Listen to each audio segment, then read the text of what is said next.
Hare Krishna devotees. Hare Krishna. ప్రతిరోజు నిత్యం భగవద్గీతకి అందరికీ స్వాగతము. మనము ఇప్పుడు 4 అధ్యాయాన్ని చర్చించుకుంటున్నాము. మనం క్లాస్ స్టార్ట్ చేసుకునే ముందుగా ఒకసారి మన మందిరంలోని అర్చా విగ్రహాలను ఒకసారి స్మరించుకుందాము.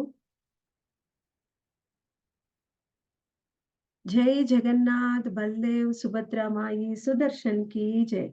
गौर निताई की, वामन देव की, परशुराम भगवान की, राधा माधव की जय।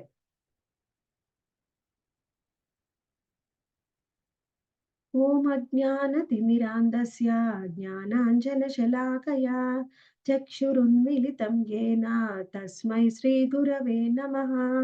नमो ॐ विष्णुपादाय कृष्णप्रेष्ठाय भूतले श्रीमते भक्तिवेदान्ता स्वामिन् इति नामिने। नमस्ते सरस्वते देवे गौरवाणी प्रचारिणे निर्विशेषा शून्यवादी पाश्चात्यदेशतारिणे। जय श्रीकृष्ण चैतन्य प्रभो नित्यानन्द श्री अद्वैत गदाधर श्रीवासादि गौरभक्तवृन्द। हरे कृष्णा कृष्ण कृष्ण हरे हरे, हरे राम राम राम हरे हरे। 4వ అధ్యాయము దివ్య జ్ఞానము. ఈరోజు మనము 4వ శ్లోకము, 9వ శ్లోకము మరియు 10వ శ్లోకం చర్చించుకోబోతున్నాం. జన్మ కర్మ చ మే దివ్యం ఏవం ఏ వేత్తి తత్వతః త్యక్త్వా దేహం పునర్జన్మ నైతి మామేతి సో అర్జున। జన్మ కర్మ చ మే దివ్యం ఏవం యో వేత్తి తత్వతః త్యక్త్వా దేహం పునర్జన్మ నైతి మామేతి సో అర్జున। ఓ అర్జున, నా జన్మము కర్మల దివ్యత్వమును ఎరిగినవాడు శరీర త్యాగము పిమ్మట ఈ భౌతిక జగమున జన్మింపక నా శాశ్వతమైన ధామమునే పొందగలడు।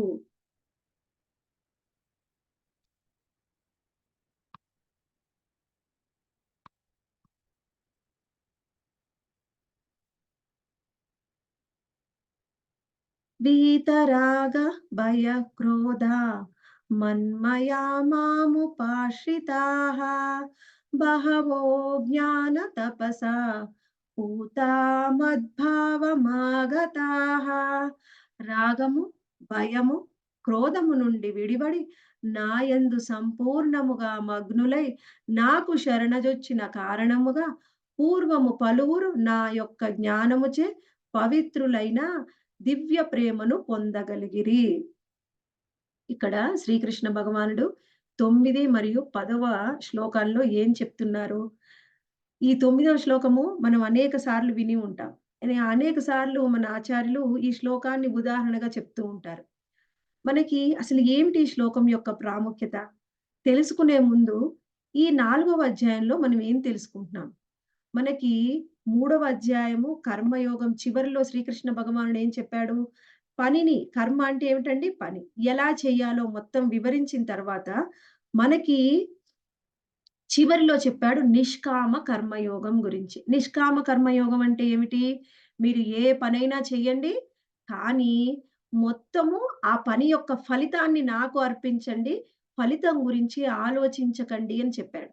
అంటే ఫలితం గురించి ఆలోచించొద్దు. ఫలితం మొత్తం శ్రీకృష్ణ భగవానుడికి అర్పించాలి. అంటే మనకు అటువంటి భావన కలగాలి. ఎంతో బలమైన డిటర్మినేషన్ కావాలి. నేను ప్రతి ఫలితాన్ని కూడా శ్రీకృష్ణ భగవానుడికే అర్పించాలి అని. మరి అటువంటి భావన, అటువంటి డిటర్మినేషన్, లక్ష్యము మనకెప్పుడు కలుగుతాయి?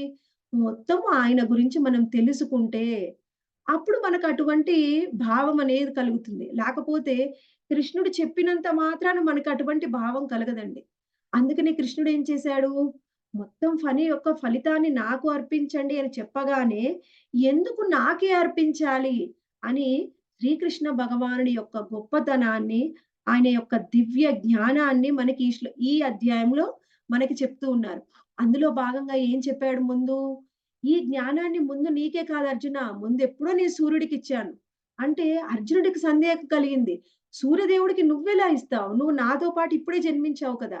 అని అర్జునుడు ప్రశ్న వేసేలా కృష్ణుడు జ్ఞానాన్నిచ్చాడు. అప్పుడు దానికి మనకి సమాధానం చెప్తూ ఉన్నాడు. ఓ అర్జున, నీతో పాటే జన్మించినట్టు నీకనిపించొచ్చు. కానీ మనిద్దరి జన్మలు ఎన్నో జన్మలు ఎత్తాం. కానీ అవన్నీ నీకు గుర్తులేవు, నాకు గుర్తున్నాయి. ఎందుకంటే నేనే దేవాది దేవుడిని. నేను ప్రతి యుగంలో కూడా ఎప్పుడైతే ధర్మానికి హాని కలుగుతుందో అప్పుడు నేను వస్తాను అని చెప్పాడు. ధర్మానికి హాని కలిగినప్పుడు ధర్మాన్ని స్థాపించడం కోసము, ప్రతి యుగంలో సాధువుల్ని రక్షించడం కోసము, దుష్టుల్ని శిక్షించడం కోసము నేను జన్మిస్తాను అని ఇప్పటి వరకు చెప్పాడు. ఇప్పుడు మనకేం చెప్తున్నాడు? ప్రతి యుగంలో ధర్మానికి హాని కలిగినప్పుడల్లా నేను జన్మిస్తాను. అటువంటి నా జన్మ, కర్మ ఏ విధంగా దివ్యమైనవి అని చెప్తున్నాడు. ఏం చెప్తున్నారు ఈ శ్లోకంలో 9వ శ్లోకంలో? జన్మ, కర్మ. నా జన్మ మరియు కర్మ 2 కూడా దివ్యమైనవే. జన్మ అంటే శ్రీకృష్ణ భగవానుడి జన్మ ఎటువంటిది? ఆయన ఎన్ని సార్లు ఈ భూమి మీద అవతారం తీసుకున్నారు. అవతారం తీసుకుంటున్నారు, ఆయనెళ్ళిపోతున్నారు. అయితే ఆయన ఎప్పుడూ కూడా ఆయన్ని గురించి మనం చర్చించుకోవడానికి, ఆలోచించడానికి, మననం చేసుకోవడానికి ఆయన యొక్క లీలలు ఎప్పుడూ కూడా ఈ భూమి మీద ఉంటాయి. ఎప్పుడు కూడా జన్మ అనేది ఉంటుంది. అది ఏ విధంగా అంటే సాధారణంగా చాలామంది అనుకుంటారు. కృష్ణుడు ముందా? రాముడు ముందా? కృష్ణుడు కాదు.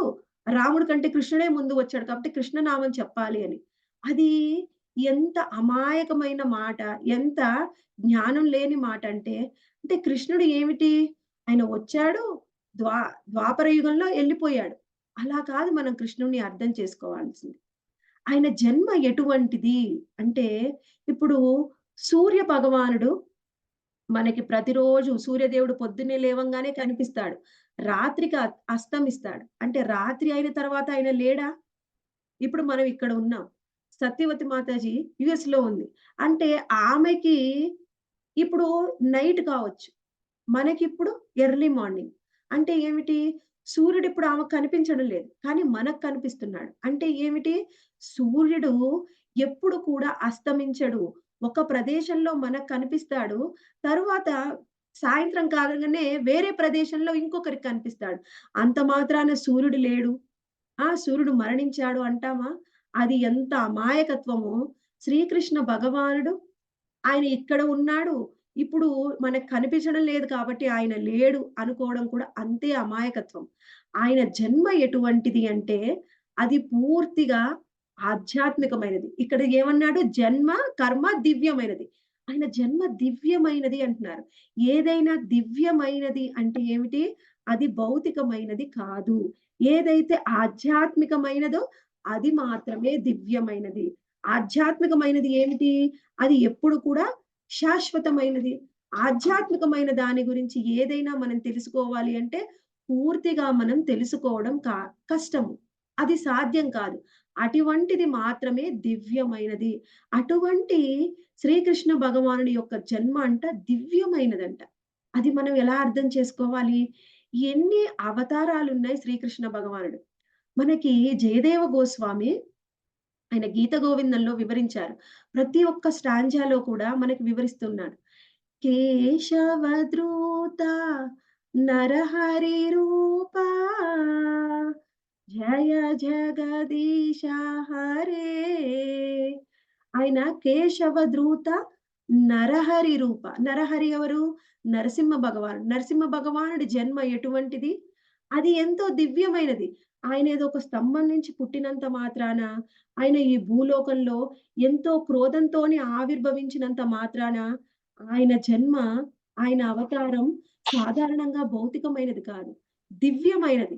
అప్పటి వరకు ఎంతో గొప్పవాణ్ణి అని విర్రవీగే హిరణ్యకశిపుడి యొక్క అహంకారాన్ని, గర్వాన్ని ఒకే ఒక్క క్షణంలో తీసేసి, ఆయన భక్తుడి యొక్క ప్రహ్లాద మహారాజుకి ఎంతో ఆనందాన్ని కలిగించాడు. అటువంటి ఆయన జన్మ ఎంతో దివ్యమైనది. తరువాత మనం అనుకుంటాం, మనకి వరాహస్వామి ఎలా వచ్చాడండి? ఆయన బ్రహ్మదేవుడి యొక్క ముక్కు నుంచి ఆవిర్భవించాడు. అసలు ముక్కంటే ఏమిటండి? అది ఒక మనము ఇప్పుడు ముక్కులో చేయి పెట్టుకుంటే ఏం చేస్తాం? వెంటనే చేయి కడుక్కుంటాం. అంటే ఆ ప్రదేశమే మనం అపవిత్రంగా భావిస్తాం. కానీ అక్కడి నుంచి ఆవిర్భవించాడు మనకి వరాహస్వామి. అందుకని ఏం చెప్తాడు జయదేవ్ గోస్వామి? కేశవధృత సూకర రూపా జయ జగదీశ హరే జయ జగదీశ హరే. సూకర రూపం అంటే ఇప్పుడు మనము రోడ్డు మీదకి వెళ్ళినప్పుడు ఒక పంది బురదలోంచి వచ్చి తన శరీరాన్ని ఇలా విదిలించిందనుకోండి, మనం ఆ ప్రదేశానికి వెళ్తామా? అక్కడ ఉందంటేనే ఇంకొంచెం దూరం నుంచి వెళ్ళిపోతాం. కానీ అటువంటి రూపాన్నే పొందిన కేశవ ధృత. కేశవ అంటే ఎవరు? కేశిని సంహరించిన వాడు శ్రీకృష్ణ భగవానుడు. కేశవ ధృత అంటే కృష్ణ భగవానుడి యొక్క అవతారమైన సూకర రూపము కూడా ఎంతో దివ్యమైనది. అందుకనే జయ జగదీశ హరే అని ఆయన గానం చేస్తూ ఉన్నారు. అటువంటి ఆయన శరీరం నుంచి, ఆ సూకర రూపం నుంచి ఆయన ఆ నీటి నుంచి బయటికి వచ్చి ఆయన శరీరాన్ని విదిలించినప్పుడు, ఆ పడిన నీటి బొట్లు ఉంటాయి కదండీ! మొత్తం అంత విశ్వమంతా పడ్డాయంట. ఎక్కడైతే ఆయన శరీరంచి వచ్చిన ఆ నీటి బొట్టు పడిందో, అది కూడా దివ్యమైందే. మనం భౌతికమైన లోకంలో చూస్తే, మన మనం చూసేది, మనకి కనిపించేది, మన ద్వారా బయటికి వచ్చిన అది మనమైనా సరే, ప్రతి జీవుడు కానీ, జీవుడి నుంచి బయటికి వచ్చిన ప్రతీది కానీ, ఈ జీవుడు ఉన్న ఈ భౌతికమైన ప్రదేశం అన్నీ కూడా భౌతికమైనవే. ఏవి ఆధ్యాత్మికమైనవి కావు, దివ్యమైనవి కావు. కానీ భగవంతుడు ఆయన శరీరము ఆయన నుంచి శరీరం నుంచి వచ్చే ప్రతీది కూడా ఆధ్యాత్మికమైనది, దివ్యమైనది మరియు శాశ్వతమైనది. అటువంటి కేశవుడి యొక్క అనంత రూపాలున్నాయి. ఒక రూపమా అండి ఆయనకి? అనంత రూపాలు, అనంత కాలాలలో, అనంత యుగాలలో ప్రతిసారి వస్తూనే ఉన్నాయి. మళ్ళీ అంతర్ధానం చెందుతూ ఉన్నాయి. మనకి కనిపించడం లేదు. కానీ ఆయన యొక్క ప్రతి అవతారం కూడా ఈ మొత్తము బ్రహ్మాండంలో ఎక్కడో ఒక దగ్గర కనిపిస్తూనే ఉంటుంది, వినిపిస్తూనే ఉంటుంది. కానీ చూసే కళ్ళు మనకు లేవు. అంత మాత్రాన భగవంతుడు వచ్చాడు, వెళ్ళిపోయాడు. ఆయన కూడా మనలాంటి భౌతికమైన వాడే. కొంతమంది బ్రాహ్మణులే చెప్తూ ఉంటారు. ఆ! కృష్ణుడు వచ్చాడు. కృష్ణుడు ఏ విధంగా మరణించాడు అంటే, ఒక బోయవాడు బాణం వేయడం వల్ల మరణించాడు. అంటే ఒక బోయవాడు కృష్ణుడిని చంపాడు అని. అది ఎంత అమాయకమైన, అజ్ఞానమైన మాటండి. ఇంకొందరు అంటూ ఉంటారు. ఎవరో ఒక బ్రాహ్మణుడు అంటూ ఉన్నారు. శ్రీరామచంద్రుడు ఆ సరయూ నదిలోకి వెళ్లి ఆత్మహత్య చేసుకున్నాడు అని. అంటే ఒక బ్రాహ్మణులైనా సరే, ఆయన జన్మ ఎంత దివ్యమైందో తెలుసుకోలేరు. ఆయన జన్మ ఎంత దివ్యమైంది అంటే, ఎప్పుడైతే శ్రీకృష్ణ భగవానుడు కారాగారంలో ఆయన ఆవిర్భవించారో, ఏ విధంగా ఉందండి? మనలాంటి జన్మ కాదు. ఆయన జన్మ ఏ విధంగా జరిగింది? తల్లిదండ్రుల కలయిక ద్వారా కాదు. ఆయన మొట్టమొదటిగా దేవకీ నంద దేవకి, వసుదేవులకి, వసుదేవుడి యొక్క మనసులోకి ఆయన మనసులోకి ప్రవేశించి, ఆయన ద్వారా దేవకీ దేవి యొక్క మనసుకి, ఆ తర్వాత ఆమె గర్భానికి ప్రవేశించాడు. ఆయన జన్మ ఏ విధంగా ఉంది? మనం ఏ విధంగా జన్మిస్తాం? పుట్టగానే ఏడుస్తూ ఉంటాం. కానీ ఆయన పుట్టగానే ఎంతో దివ్యమైన స్మైల్ ఆనందంతోని మళ్ళీ మనం పుట్టగానే మన ఒంటి మీద ఏవి ఉండం. నగ్నంగా జన్మిస్తాం. కానీ ఆయన అలా కాదు. పీతాంబరంతోని, శంఖచక్ర గదా పద్మాలతోని, చతుర్భుజాలతోని ఆవిర్భవించాడు. ఆ రూపాన్ని చూసి దేవకీ నందనులు దేవకీ వసుదేవులు ఎంత ఆనందించారంటే ఆనందంతో పాటు భయం కలిగింది. ఈ విధమైన నా పుత్రుడు ఈ విధంగా జన్మిస్తే కంసుడికి వెంటనే అర్థమైపోతుంది. కంసుడు ఏం చేస్తాడో నా పుత్రుడిని అని భయపడిన వెంటనే మళ్ళీ ద్విభుజ రూపంలోకి మారిపోయి వాళ్ళిద్దరికీ చెప్పాడు. ఆయన జన్మ ఎంత దివ్యమైంది. స్వయంగా నేనే భగవంతుడిని అని చెప్పి వాళ్ళకి ధైర్యాన్ని చెప్పి, ఆ తరువాత తనని తీసుకొని ఆహ్, గోకులానికి వెళ్ళమని చెప్పాడు. అంటే ఆయన జన్మ అంతా కూడా దివ్యమైంది. సాధారణమైంది కాదు ఆయన జన్మ. అదే విధంగా కర్మ. కర్మ కూడా దివ్యమైంది. భగవంతుడి యొక్క కర్మలు ఏ విధంగా ఉంటాయి? మనము చేస్తే కర్మలు, భగవంతుడు చేస్తే లీలలు. కానీ భగవంతుడు తన గురించి తానే చెప్పుకుంటున్నాడు కదా! అందుకని ఏం చెప్తున్నాడు?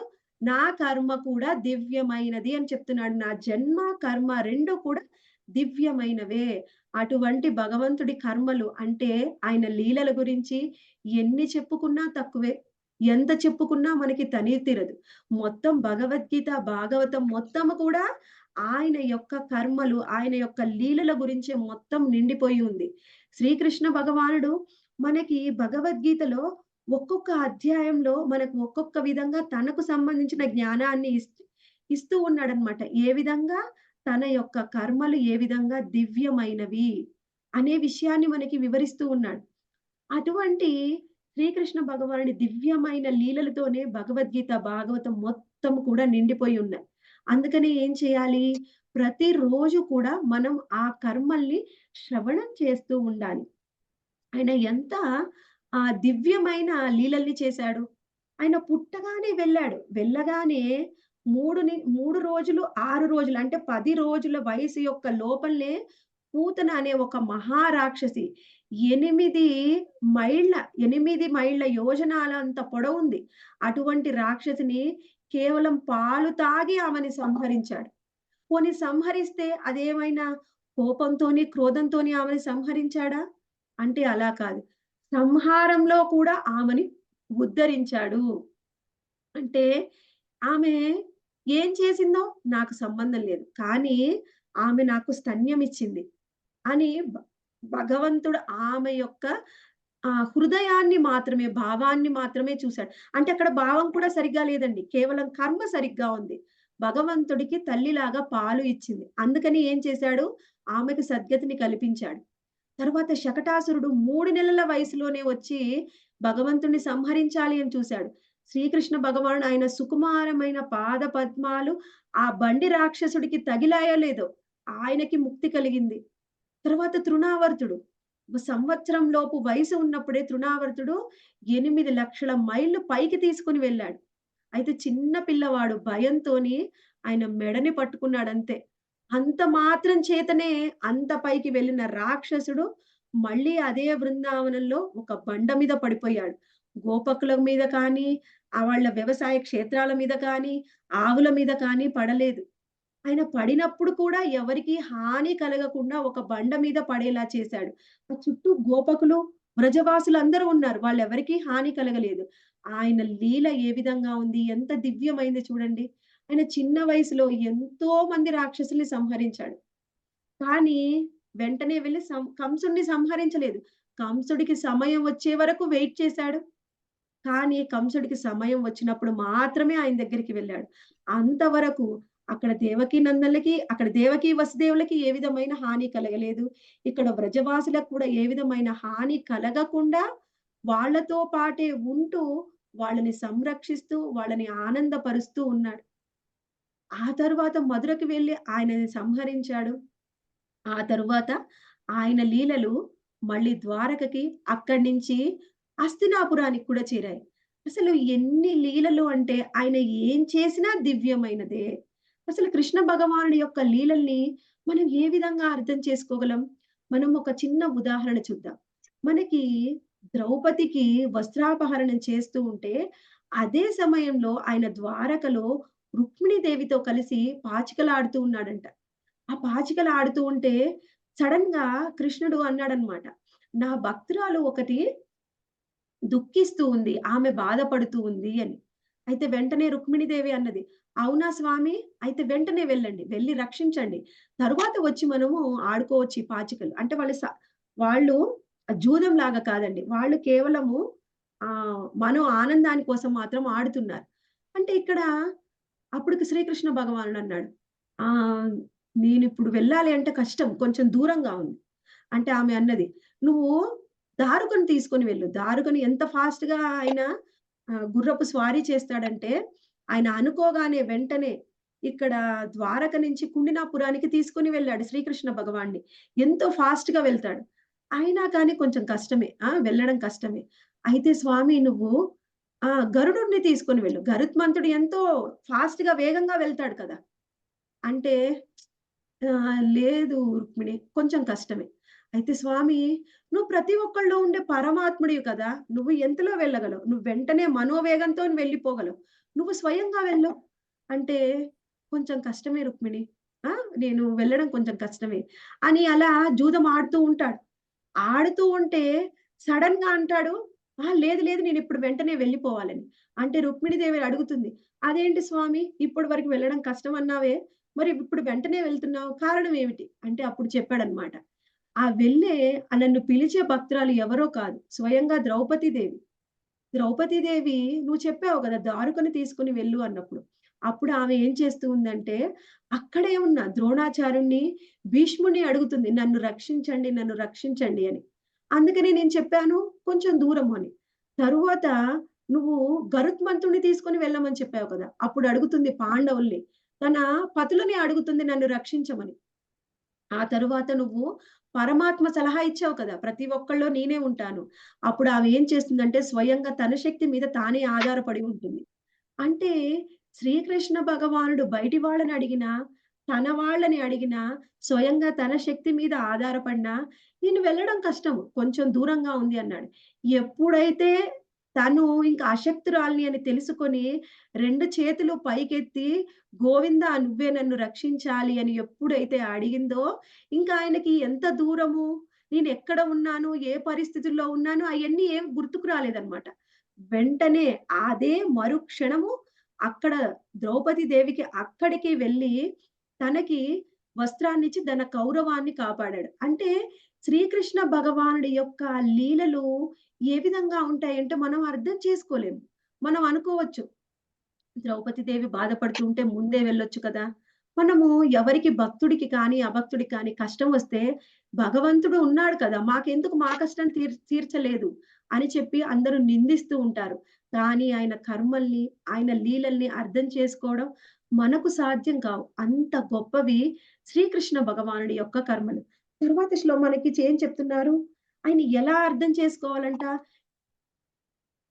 యో వేత్తి తత్వతః. ఆయన్ని తత్వతః అర్థం చేసుకోవాలంట.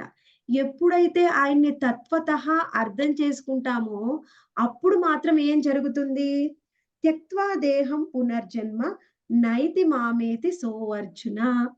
త్యక్త్వా దేహం అంటే త్యక్త్వా దేహం పునర్జన్మ నైతి. త్యక్త్వా అంటే విడిచిపెట్టు. ఏమిటి?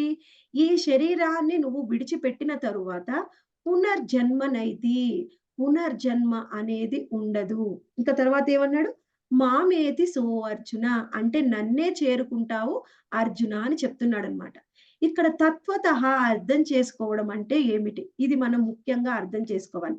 ఇప్పుడు శ్రీకృష్ణ భగవానుడిని తత్వతః అర్థం చేసుకోవడం అంటే అది చాలా కష్టము. మనకి అనేక సార్లు భగవద్గీత యొక్క మీనింగ్ ఇది అని ఏం చెప్తూ ఉంటారు? వాట్సాప్‌లో అనేక మెసేజ్‌లొస్తూ ఉంటాయి. ఒకసారి ఒక చిన్న పిల్లలు భగవద్గీత గురించి పాట పాడుతూ ఉన్నారు.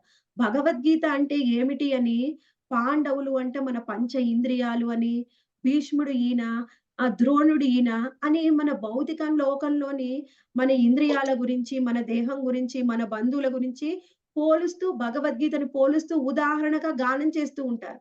అది వింటే మనకి ఎంతో ఆనందంగా, నిజమే భగవద్గీత అంటే ఇదే ఏమిటేమో అనే సందేహం కలుగుతుందనమాట.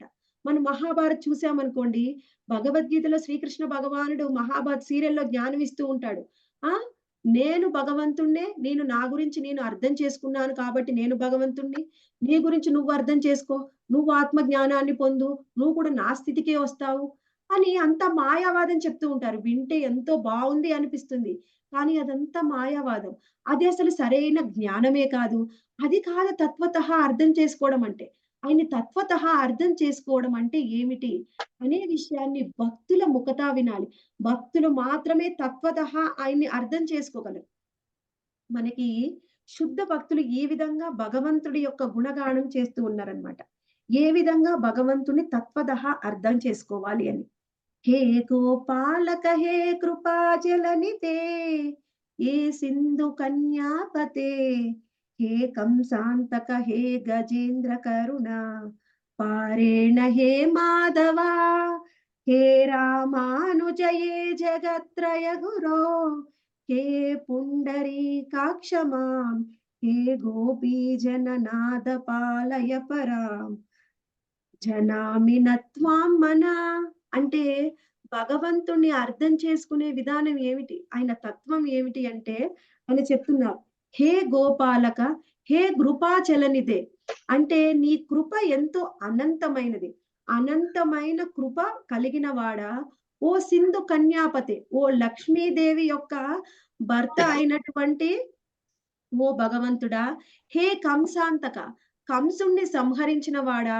హే గజేంద్ర కరుణ పారేణ హే మాధవ, గజేంద్రుణ్ణి రక్షించిన ఓ మాధవ! హే రామానుజ, నువ్వు రామానుజుడివి. అంటే బలరాముడి యొక్క అనుజుడివి.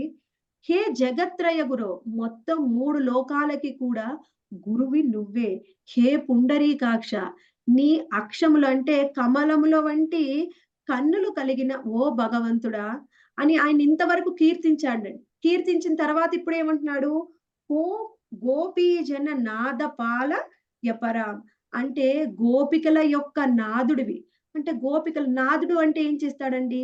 నాదుడు అంటే ఏమిటి అంటే ఆయనే మనని రక్షిస్తాడు, పోషిస్తాడు, పాలిస్తాడు. అంటే భగవంతుణ్ణి ఎవరైతే శరణాగతి పొందుతారో వాళ్ళందరినీ పాలిస్తాడు, పోషిస్తాడు, రక్షిస్తాడు.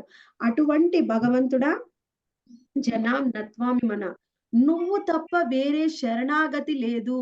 నిన్ను తప్ప శరణాగతి పొందడానికి వేరే కారణం కానీ, వేరే వ్యక్తి కానీ, వస్తువు కానీ ఈ భూమి మీదనే లేదు. ఆ విధంగా ఎవరైతే భగవంతుణ్ణి తత్వతః అర్థం చేసుకుంటారో వాళ్ళకు మాత్రమే తత్వతః అర్థం చేసుకోవడం అంటే భగవంతుడి యొక్క జన్మని, కర్మ ఏ విధంగా ఉంటుందో అర్థం చేసుకోవడం.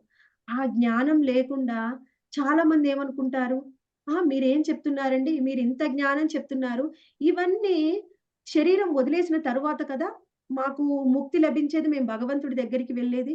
శరీరం వదిలేసినప్పుడే కాదు, ఇక్కడ ఉన్నప్పుడు, ఈ భూమి మీద ఉన్నప్పుడు కూడా ఎలా గోపికలకి నాథుడో, ఆయన వాళ్ళని ఎలా రక్షించాడు, పాలించాడు, పోషించాడో, ప్రతి జీవుడిని కూడా అలానే రక్షిస్తాడు. అలానే పోషిస్తాడు. అలానే పాలిస్తాడు. అంటే ఇప్పుడు భగవంతుడిని ఎలా అర్థం చేసుకోవాలి అంటే, చాలా మంది చెప్తూ ఉంటారు. ఏమంటారంటే, అంటే మాతాజీ మీకు కృష్ణుడంటే ఇష్టము. కానీ ఇంతకుముందు మేము అనేక మంది దేవతల్ని పూజించేవాళ్ళము. వాళ్ళని కూడా పూజించొచ్చు కదా! అంటే పూజించొచ్చు. అందులో తప్పేం లేదు. కానీ ఎవరైతే శ్రీకృష్ణ భగవానుడిని ఒక సినిమా చూస్తే అందులో ఒక హీరో చెప్తాడండి హీరోయిన్‌కి. ఆ! నేను నీకు ఓన్లీ వన్ ఛాన్స్ అవ్వాలి. నీకు ఎన్నో ఆప్షన్స్ ఉంటే అందులో నన్ను వరుడిగా సెలెక్ట్ చేసుకుంటే అప్పుడు నువ్వు నాకొద్దు. నన్ను మాత్రమే ఎవరు కావాలనుకుంటారో అటువంటి వాళ్ళని సెలెక్ట్ చేసుకుంటాను. నువ్వంటే నాకెంతో ఇష్టం కావచ్చు. కానీ నువ్వు వన్ అండ్ ఓన్లీ ఆప్షన్ అయ్యుండాలి నీకు. నీకు 100 రకాల ఆప్షన్స్ ఉంటే అందులో నేనొక ఆప్షన్ అయ్యుండకూడదు. అలానే శ్రీకృష్ణ భగవానుడు కూడా చెప్తున్నాడన్నమాట. కృష్ణ ఏమిటి అంటే మోనోపోలీ గాడ్. ఆయన ఎప్పుడైనా సరే కేవలం నన్నే పూజించు, నన్నే ప్రేమించు. అప్పుడు నీకే నేను నాథుడినవుతాను. నిన్నే పాలిస్తాను, పోషిస్తాను, రక్షిస్తాను. గోపికలకి నాథుడు కృష్ణుడు మాత్రమే. వాళ్ళకి భౌతికంగా భర్త అయ్యుండొచ్చు. భౌతికంగా భర్తలు ఉన్నారు. కానీ వాళ్ళు ఈ భౌతిక జీవితం వరకే. మా నాథుడు, మా దేవుడు, మా భగవంతుడు.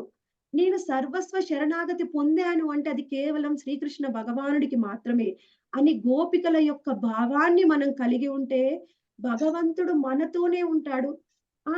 మననే చూస్తూ ఉంటాడు. ఎప్పుడు మనతో మాట్లాడుతూ ఉంటాడు. ఆయనే మన మనసు నుంచి దదామి బుద్ధి యోగంతం మనకి జ్ఞానాన్ని ఇస్తూ ఉంటాడు. ఏ విధంగా ఇస్తాడు అంటే నీకేం కావాలో చెప్పు. నువ్వు నాకు శరణాగతి పొందావు కదా! ఇప్పుడు నీ సమస్య ఏమిటో చెప్పు.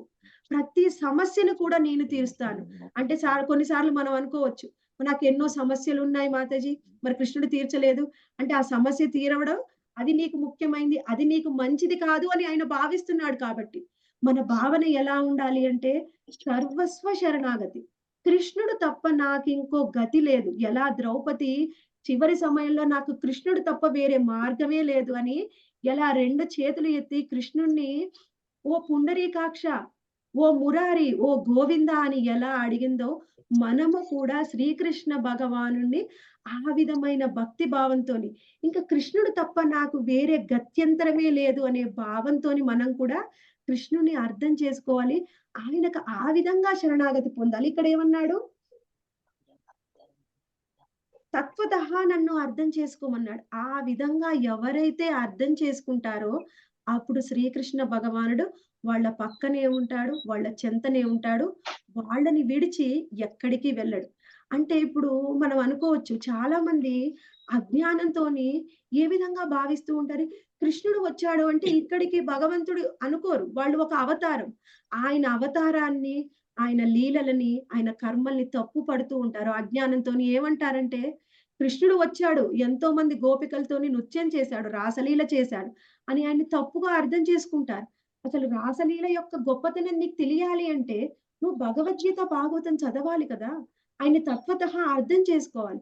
అర్థం చేసుకోకుండా నువ్వు భాగవతం చదివా? నేను చదవలేదు. భగవద్గీత చదివావా? నేను చదవలేదండి. అలా అయితే కృష్ణుడు అర్థం కాడు. శ్రవణం చేయాలి. తత్వతః ఆయన్ని అర్థం చేసుకోవాలి.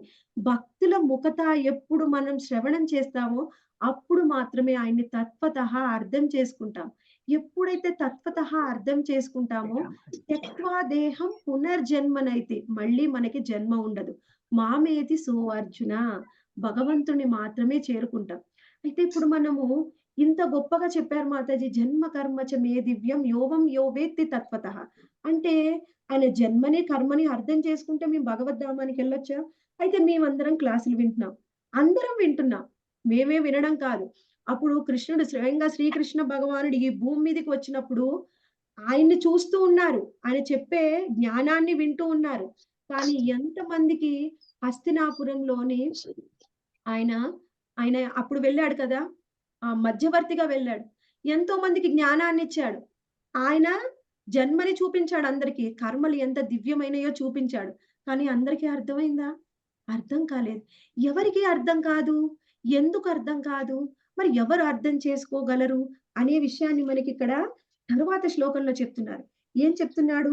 వీతరాగ భయక్రోధ మన్మయా మాముపాశ్రితా బహవో జ్ఞాన తపసా పూతా మద్భావమాగతాః వీతరాగ భయక్రోధ.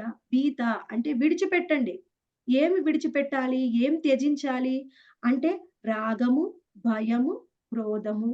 రాగము అంటే ఈ భౌతికమైన అన్ని సంబంధాల పట్ల ఉన్న మనకున్న సాంగత్యాన్ని ఎప్పుడైతే అన్నిటి పట్ల ఉన్న మనకి ఇష్టాన్ని, మోహాన్ని ఎప్పుడైతే విడిచిపెడతామో అదొక్కటే కాదు. రాగము, భయము అనవసరమైన అన్ని విషయాల పట్ల ఉన్న మనకున్న భయాన్ని విడిచిపెట్టాలి. ఇప్పుడు చూడండి, ఎవరైతే కృష్ణ చైతన్యంలోకి రారో అంతకుముందు చెప్తూ ఉంటారు. అందరూ చాలా మంది మాతాజీలు చెప్పారు నాకు.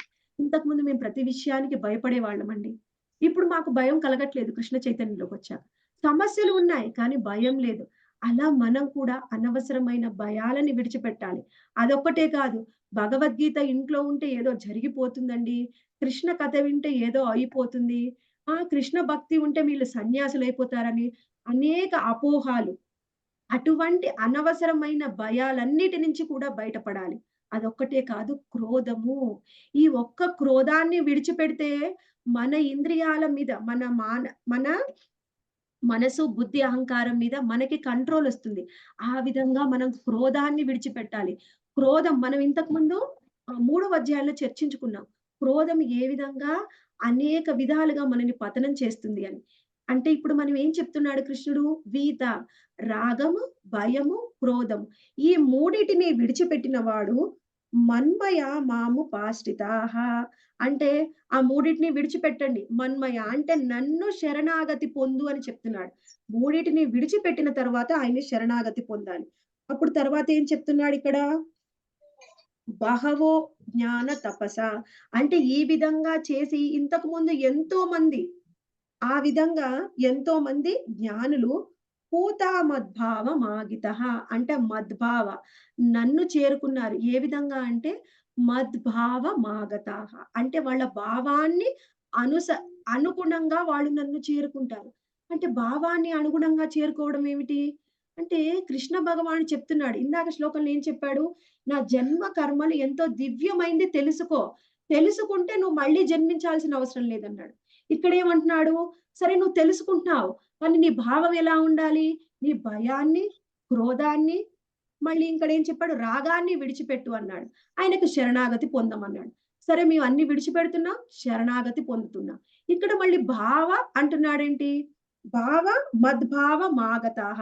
నీ భావాన్ని బట్టి నువ్వు నన్ను చేరుకుంటావు. నన్ను పొందుతావు. నా దివ్యమైన ప్రేమని పొందుతావు. ఏమిటా భావము? అంటే కృష్ణుడిని చూసిన వాళ్ళు, అర్థం చేసుకున్న వాళ్ళు అప్పుడు ద్వాపర యుగంలో కానీ, ఇప్పుడు ఈ భౌతికమైన లోకంలో కానీ ఎంతో మంది ఉన్నారు. అక్కడ ఆయన్ని తత్వతః ఆయన్ని యథాతథంగా అర్థం చేసుకున్న వాళ్ళు అది ద్వారకలో కానీ, మధురలో కానీ, బృందావనంలో కానీ అందరూ కృష్ణుని చేరుకున్నారు. కానీ అక్కడ కూడా కొంతమంది ఉన్నారు. ఈర్ష్యతోని, అసూయతోని కృష్ణుని చూసేవాళ్ళు. దుర్యోధనుడు కానీ, శిశుపాలుడు కానీ, దంతవక్రుడు అక్కడ చాలా మంది అసుర గుణాలు ఉన్నవాళ్ళున్నారు. వాళ్ళెవరు తత్వతః ఆయన్ని సరిగ్గా అర్థం చేసుకోలేదు. అందుకని ఏం జరిగింది? వాళ్ళ భావాన్ని తగ్గట్టే వాళ్ళిచ్చాడు.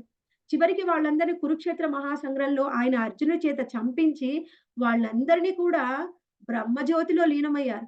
కృష్ణుడు నిజధామానికి వెళ్ళలేదు. ఇక్కడ కూడా భౌతికమైన లోకంలో ఉన్నారు. కొంతమంది ఆయన తత్వాన్ని సరిగ్గా అర్థం చేసుకోలేరు. భగవంతుడు అంటే ఆయనకు రూపం లేదు అనుకుంటారు. నిరాకార బ్రహ్మము, ఆయన శరీరం నుంచి వచ్చే బ్రహ్మ తేజస్సే ఆయన అనుకుంటారు. అప్పుడు నువ్వు అక్కడికే చేరుతావు. నీ భావాన్ని బట్టి నువ్వు చేరుకుంటావు.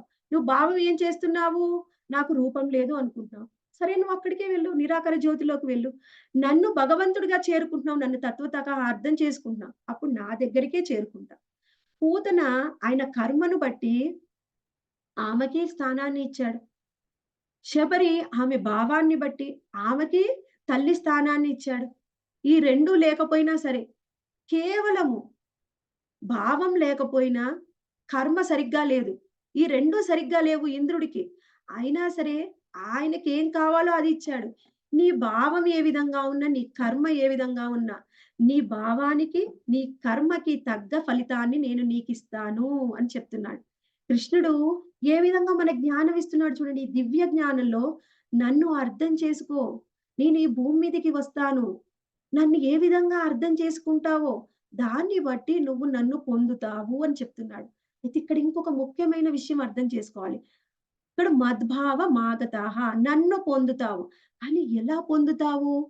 అంటే నన్ను చేరుకుంటావు. నన్ను చేరుకోవడం ఒంటరిగా నీకు సాధ్యమా?